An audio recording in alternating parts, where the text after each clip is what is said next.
জাতীয় শৈক্ষিক অনুসন্ধান এবং প্রশিক্ষণ পরিষদ দ্বারা প্রস্তুত অনুষ্ঠান বাসের নাম্বার।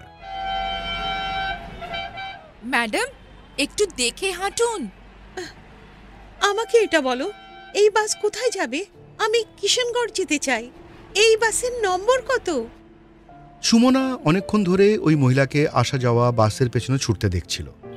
নিজেকে সামলাতে না পেরে কাছে গিয়ে সে মহিলাকে জিজ্ঞেস করল, কি ব্যাপার? আপনি কোথায় যাবেন? আপনি কোন বাসটা খুঁজছেন? আমি কিশনগড়ে যাব, 424 নম্বর বাসে। 424? হ্যাঁ। ওটা তো এক্ষুনি এখান থেকেই গেল। আচ্ছা, আমি বুঝতেই পারিনি। ওহো, কিন্তু বাসের সামনে নম্বর লেখা ছিল, আপনি দেখেননি? কিছু তো লেখা ছিল, আমি পড়তে পারিনি। আমি লেখাপড়া জানি না। কথাটা শুনে সুমনা অবাক হয়ে গেল। কেউ কি সংখ্যাও পড়তে পারে না? ঠিক তখনই সুমনার বাসও এসে হাজির। তার বান্ধবী তাকে ডাক দিল, সুমন, তাড়াতাড়ি আয়, বাস চলে যাবে, তাড়াতাড়ি দৌড়ো। তুই যা, আমি অন্য বাসে চলে আসব। ঠিক আছে, নিজের খেয়াল রাখবি। আসুন, আমি আপনাকে সঠিক বাসে বসতে সাহায্য করি। ধন্যবাদ।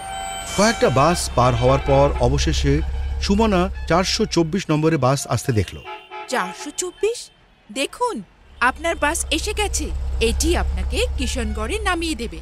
আপনার অনেক অনেক ধন্যবাদ। নিজে খেয়াল রাখবেন। বাসে ওঠার সাথে সাথে মহিলাটি জানলা দিয়ে সুমনার দিকে তাকিয়ে হাসল, যেন ধন্যবাদ জানাচ্ছে। তারপরে হাত নেড়ে বিদায় জানিয়ে বাসে উঠে চলে গেল। তার বাসের জন্য অপেক্ষা করতে করতে সুমনার মনে কাউকে সাহায্য করার তৃপ্তি তো ছিল, কিন্তু কিছু প্রশ্নও ছিল।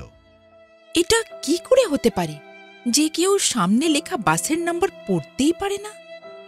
এটা তো সবারই জানা উচিত।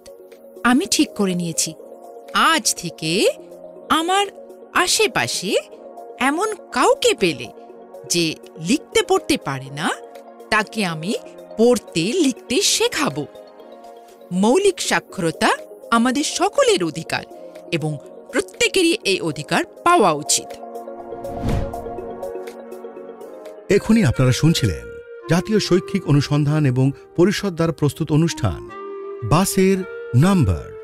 ক্ল্যাপার এন্টারটেনমেন্ট দ্বারা অনুবাদ এবং রেকর্ডিং সহযোগিতা। Program coordinator professor Usha Sharma. Academic support यचना गुप्ता।